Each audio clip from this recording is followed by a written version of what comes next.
Toutes sortes de chapeaux, toutes sortes de coiffures, mais qu'est-ce qu'on cache? Le cerveau, l'intérieur du cerveau, qu'est-ce qu'on montre?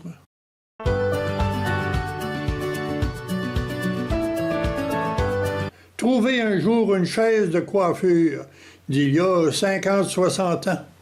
Elle m'intéressait et depuis ce temps, elle se trouve dans le fond de l'atelier, en attendant que je la fasse parler. Dans mon enfance, il y avait un salon de coiffure à proximité de chez moi. Et quand il se donnait une permanente, on sentait l'ammoniaque à se faire friser instantanément. Une chair de poule pour les cheveux. Quel souvenir! Dans ma chaise de coiffure, il y a un gros chapeau suspendu. Mais je n'y injecte pas d'air, pas de soufflerie. Au fil du temps, j'ai déjà placé un haut-parleur là-dedans pour simuler un lavage de cerveau avec des propos appropriés. Comme je suis l'auteur de la recette de cette lessive, je connais un peu la non-efficacité. Par contre, ces journées sous cette coupole, 2 ou 3 minutes, ça donne des idées en tout temps. Menu des suggestions est vaste. Je dirais qu'il y en a 3 sortes. Pourquoi tant de soins aux cheveux? Les longs, les courts, les frisés, les droits, ça continue jusqu'à la calvitie. Pourquoi tant de couvre-tête? Je comprends bien le besoin de se couvrir en hiver, mais par beau temps, juste pour éloigner les ménalomes causés par le soleil, ou pour éviter les accidents avec un casque dur, ou simplement pour se faire remarquer, se faire identifier dans ses fonctions, c'est bien correct. Chez les catholiques, on a rencontré la tielle, la mythe, la calotte, la barrette et bien d'autres religions exploitent aussi le couvre-crâne.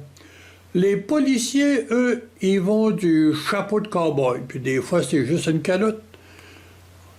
Et ici, sur la chaise, on souffle un peu trop d'air humide, trop froid. On risque d'attraper un rhume de cerveau.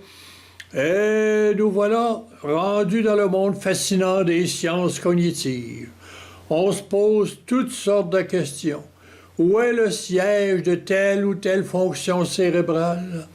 Comment fonctionne la conscience, l'émotion, le feeling, sans oublier la mémoire, l'apprentissage et tout ce qui s'ensuit.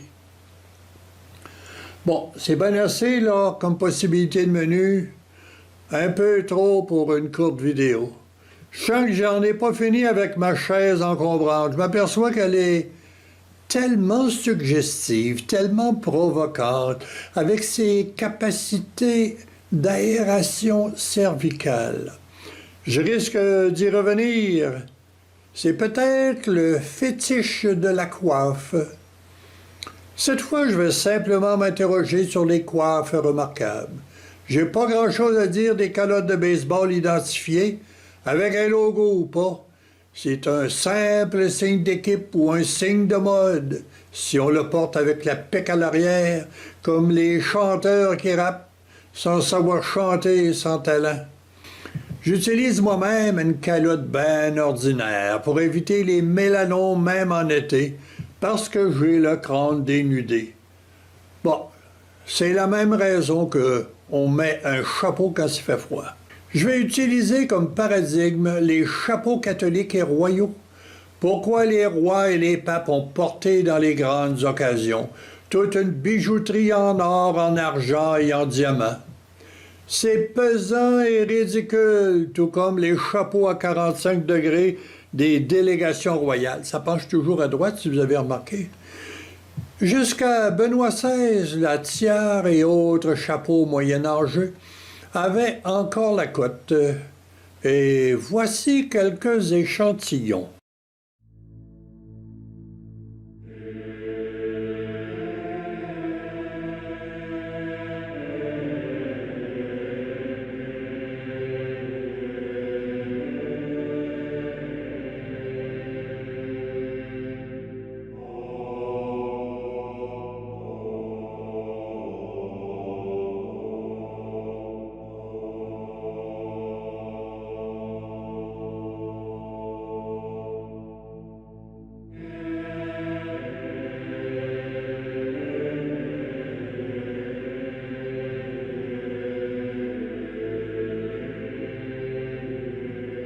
François semble plus modeste avec une simple calotte qu'il échange volontiers avec un admirateur qui va rechercher dans la vieille calotte le moindre poil issu de la calvitie. Ça, c'est une relique, s'y en trouve.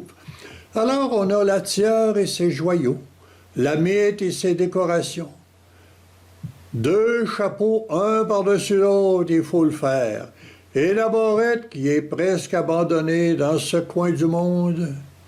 Je pourrais faire la même nomenclature pour d'autres religions, d'autres clans, mais je vais utiliser une certaine pudeur pédagogique, stratégique. Juste en parler pourrait froisser. On prend pas de chance. Crâne garni, je vous vois, c'est bien inutile et bien ridicule. J'y vois un crémage décoratif, festif, qui cache un gâteau bien ordinaire, le crâne de bien des gens, nobles, officiels, bien nés ou surmontés simplement d'une moumoute. Ah, c'était des crânes et des chapeaux suggérés par la chaise, qui donnent de l'air frais aux cheveux humides. C'est plus qu'une simple sécheuse. On dit bien sécheuse, non pas chasseuse, sécheuse.